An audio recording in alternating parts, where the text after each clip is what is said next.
Since the dawn of time, primitive man has been drawn to list videos for their basic structure and arbitrary ordering system. Oh, top 10 rock. The top 10 epic trebuchet moments. With modern advances in video sharing services, watching list videos has become easier than ever. You're watching Watch Mojo's Top 10 Al-Qaeda group members. Number 10. One question still plagues the scientific community, however. What is the correlation between people who watch list videos and having a micropenis?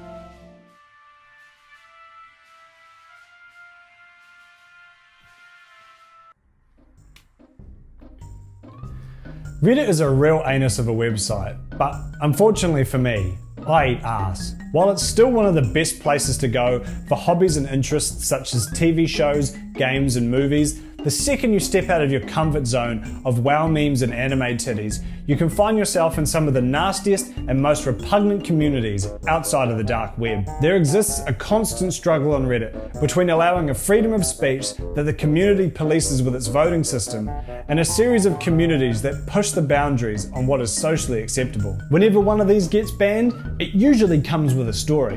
And where there's a story, there's a video I can easily shit out. These are their stories. Oh, also, I hate list videos that aren't actually based on any statistics and are just ordered by some random jackoff's opinion. So, these are ordered mostly chronologically, as it shows how Reddit has learned from the previous one and tightened up as a result. Unlike your mother.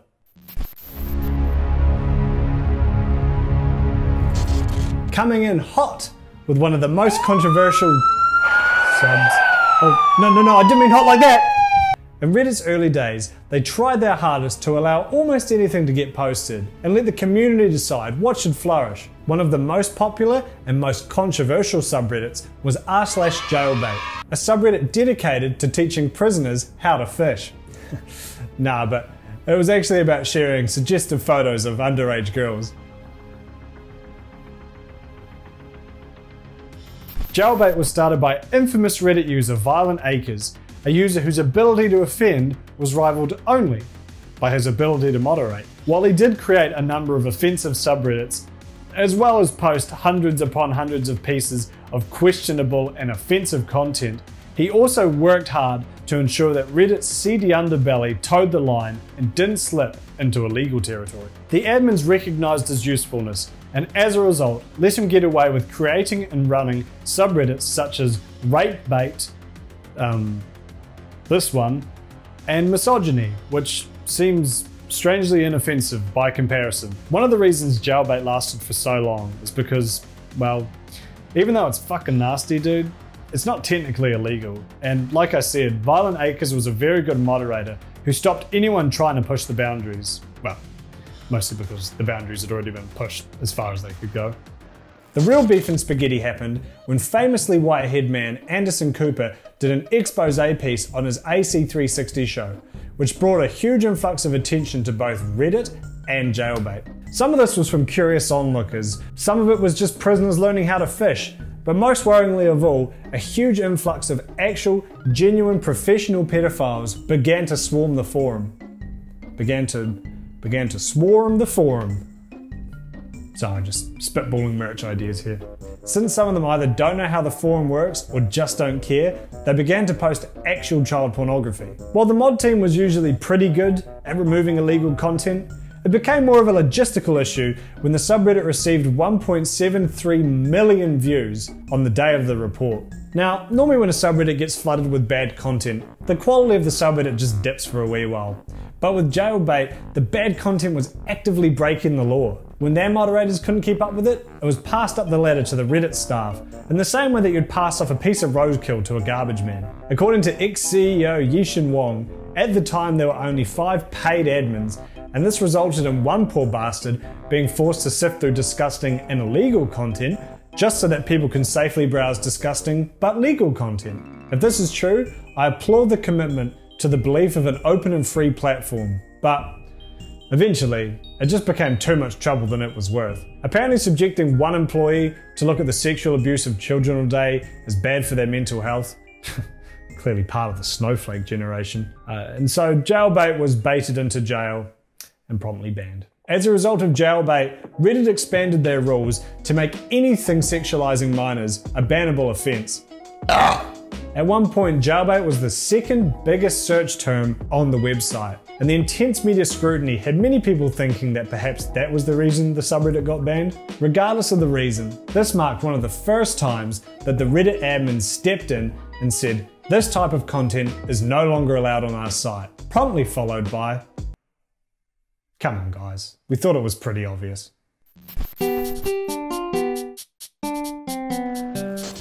Okay, Jailbait was a bit dark, so let's come up for air and have a laugh at a subreddit ban that anybody who isn't trying to stir up controversy for fake internet points could have seen coming. Shoplifting. Shoplifting was a subreddit dedicated to sharing tips, stories, and discussion about the ancient art of Shanghaiing shit. The subreddit was a fascinating insight into the mind of a petty criminal and had everything from the best stores to hit to strange moral justifications for what they were doing. Unfortunately, the only thing we can really access now with archival websites are some titles and a few images. But there are a few gems in there, such as, "Does anyone else just grab cases of beer and walk out of the store?"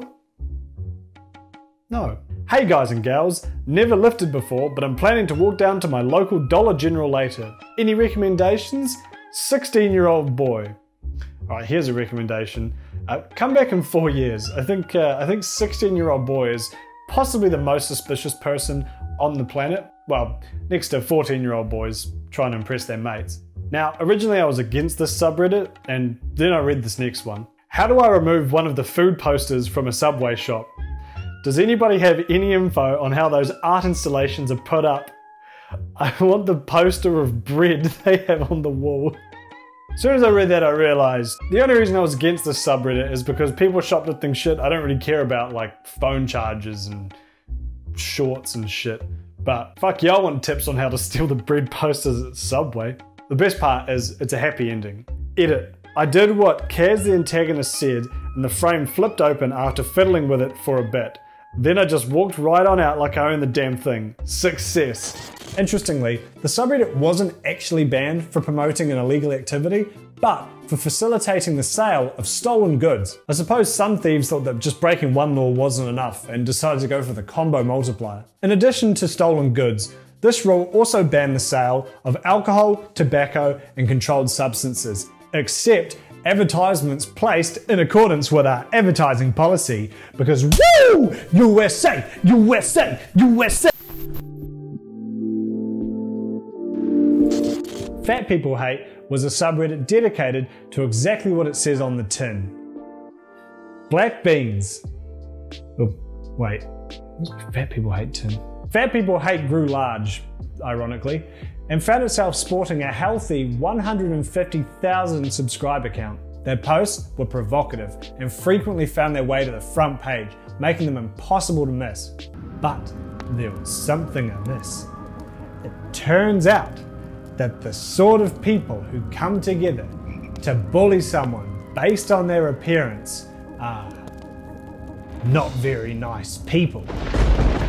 Apparently the moderators were very strict at enforcing their anti-harassment policy, but they could only really do so when it happened within the confines of their own subreddit. So for example, if someone posted to Fat People Hate saying, "Hey, let's go fuck with this person on this other subreddit," then they'd get banned. They could do little, however, about the normalization of bullying that the subreddit brought with it, and the infection quickly spread, resulting in subhuman blobfish-looking motherfuckers being made fun of in subreddits of all types. The Grand Theft Auto 5 subreddit, for example, had to make a moderated post reminding people that being an asshole isn't cool after the top post about 2 GTA Online players meeting up in real life was allegedly brigaded because they were a bit big? I guess. Unsurprisingly, Fat People Hate was banned. I mean, of course it was. You saw the title of the video, right? Unless you fell asleep while this auto played, in which case, hey buddy, you right down there? You a little sleepy, huh? We get you a coffee? Little cup of Joe? Little cup of Joseph? Little cup of Joseph from a little sleepy guy, huh? Now, information as to why the subreddit was banned is a little sketchy, but here's an admin post about it, conveniently hidden in the paid-only Reddit Gold subreddit. Don't worry, I didn't pay for any of this shit. Over the past 6 months or so, the level of contact emails and messages they've been answering with had begun to increase both in volume and urgency. They were often from scared and confused people who didn't know why they were being targeted and were in fear for their and their loved ones' safety. It was an identifiable trend, and it was always leading back to the fat-shaming subreddits.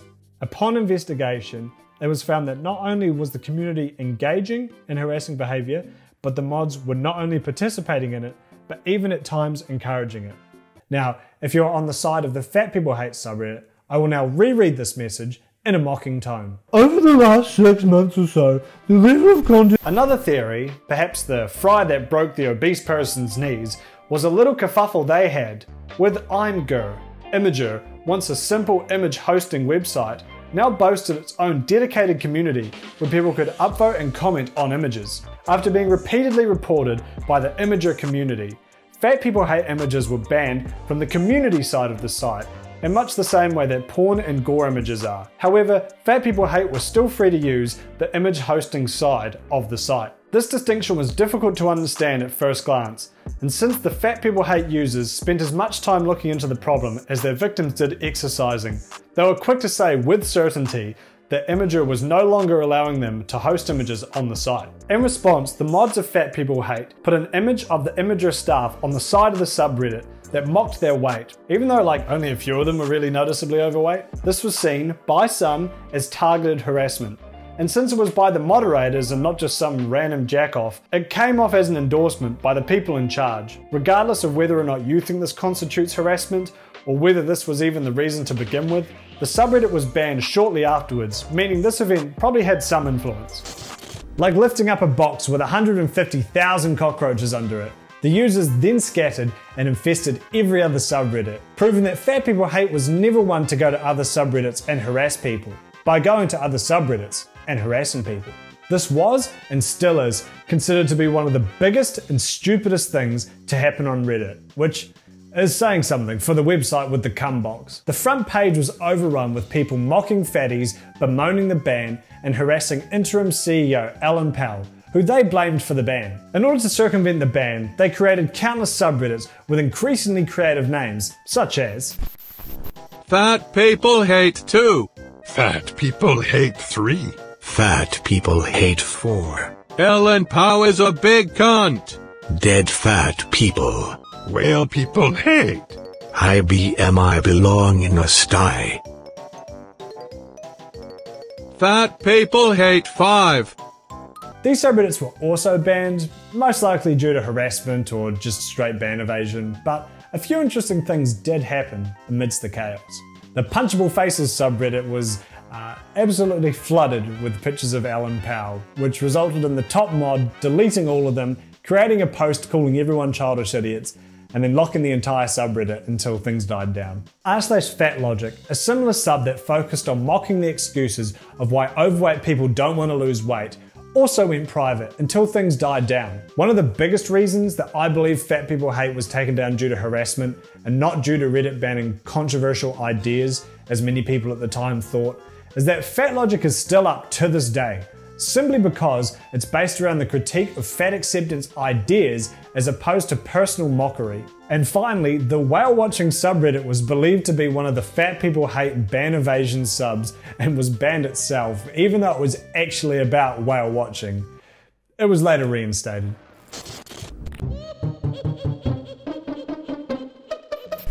In the relay race of subreddits that will be used as evidence in future sexual assault cases, Creepshots was passed the baton from the Jailbait subreddit. In case you had a pure Christian upbringing, in case you didn't know what the Creepshots subreddit was, it was for photos taken of women without their knowledge or consent, usually focused on the Brust or outer anus region, also known as the buttocks. This trend became such an issue in Japan that phone manufacturers have an agreement with the government to make it impossible to turn off the camera shutter sound effect, and in some provinces, completely replace it with the entirety of Down with the Sickness. Remember our friend Violent Acres from earlier?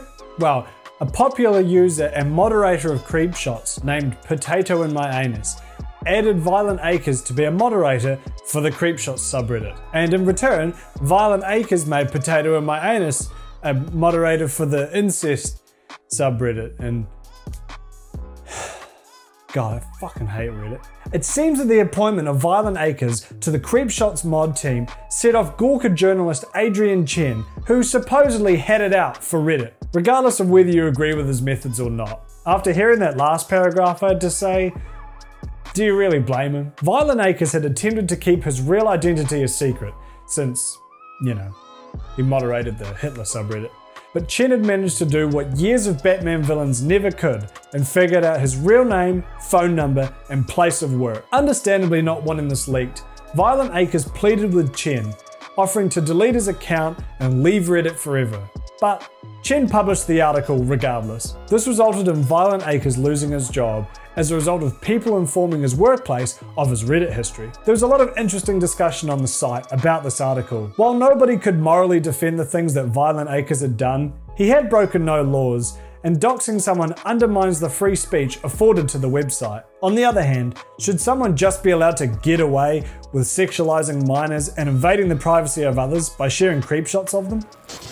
So how does this tie back into creep shots? Well, turns out Violent Acres wasn't the only Creepshots mod being doxed. The main mod, Creeper Comforts, was threatened by a user of Shit Reddit Says, a controversial vigilante subreddit that calls out subreddits and users that they deem offensive. This was unrelated to Chen's doxing of Violent Acres and instead demanded that Creeper Comforts shut down Creepshots, deleted every post, made an apology, ordered them some Dominoes, and various other demands. You can almost taste the irony of them being afraid of having their privacy invaded, but regardless, they complied, and according to the general manager of Reddit at the time, asked for them to have the subreddit completely taken down. This marks one of the few times that a banning has been suicidal by nature. However, it is possible that Reddit took this doxing as an excuse to take down a subreddit they were starting to receive negative media attention for, having learned from the jailbait incident. While Creepshots was supposedly banned at the request of the head moderator, a number of similar subreddits run by different mods, such as Creepy Shots, C Shots, and Creep Squad, were also banned with a very vague "banned due to violating Reddit's rules" message.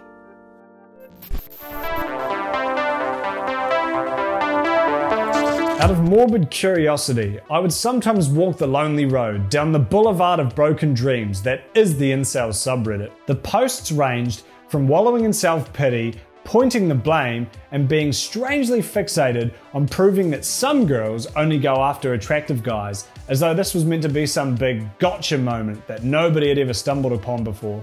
Yes, some girls and some guys only go after attractive people.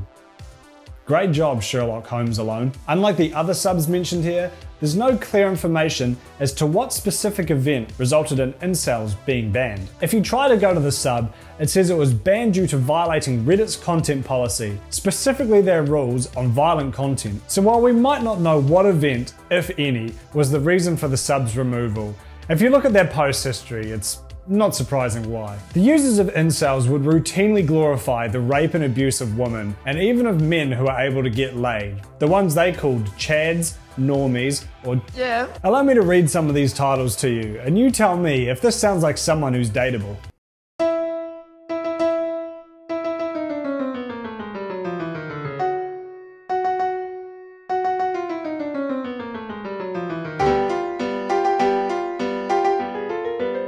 Daily reminder that the weather is warmer now that it's spring, and you will see attractive females showing off their bodies and couples more outside. I already cut a hole in my basketball shorts pocket. My hand can rub the tip. I pay my cousin to record videos of his girlfriend.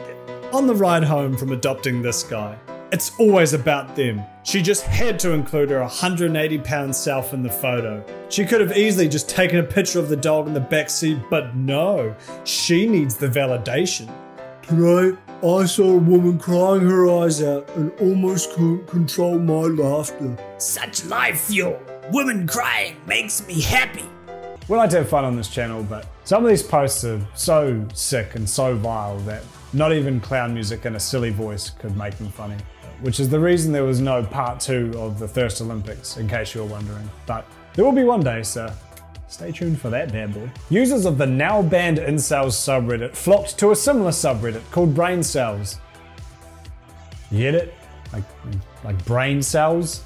Apparently I'm missing a few because that took me half a year to figure out. Since brain cells existed before incels got banned, it avoided being classified as a ban evasion subreddit and managed to stick around for several months. Brain cells was only banned after an update to Reddit's content policy, which lowered the bar for what constituted bannable harassment. This most likely stopped the subreddit dead in its tracks. Curiously, this also happened around the same time as the release of the Joker movie. Remember when everyone, from the public to the US Army, was worried that screenings of the Joker would be mistaken for a firing range by members of the incel community, who saw the Joker as their patron saint of cringe. In addition to giving the movie a lot of much appreciated free publicity, it also drew a lot of attention to incel communities, and at this point, Reddit really isn't fucking around when it comes to negative media attention. Ultimately, both major incel subreddits ended up in cells, and to quote a wise man, at least now they can say that the Reddit admins have fucked them.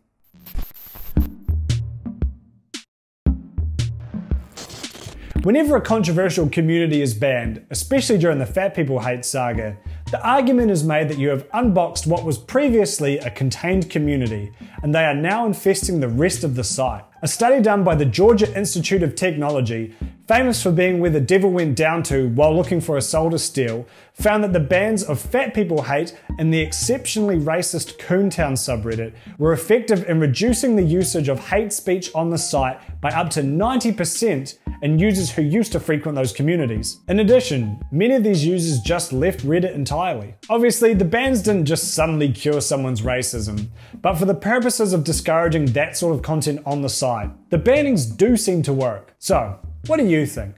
Should a private company be free to ban and shape the community of its own website as it sees fit? Or should they take a hands-off approach and let the community moderate itself? I wish I had some kind of enlightened YouTuber answer to give you, but like most things in life, it's a very grey area, and I can see arguments for both sides of it. If you can draw anything from this, it's to try your hardest to be nice to one another. Treat others the way you'd like to be treated. And stop jerking off to kids, you fucking weirdos. Come on, I've got something to show you. I think you're gonna like this one. Oh, you are a subscriber, right? Because we're gonna go to the subscriber only corner and we can... Wait, you are a subscriber? Okay, yeah, well, come on over then. As you know, as a subscriber, once a week we do a special subscriber only word in the subscriber only corner. So, yeah, come on down, let's get cozy. This week's subscriber only word is minge. Alright, well, I'm going to go to the subscriber gold lounge now. That's for people who both subscribe and click on the bell notification. So if that's you, catch you in there.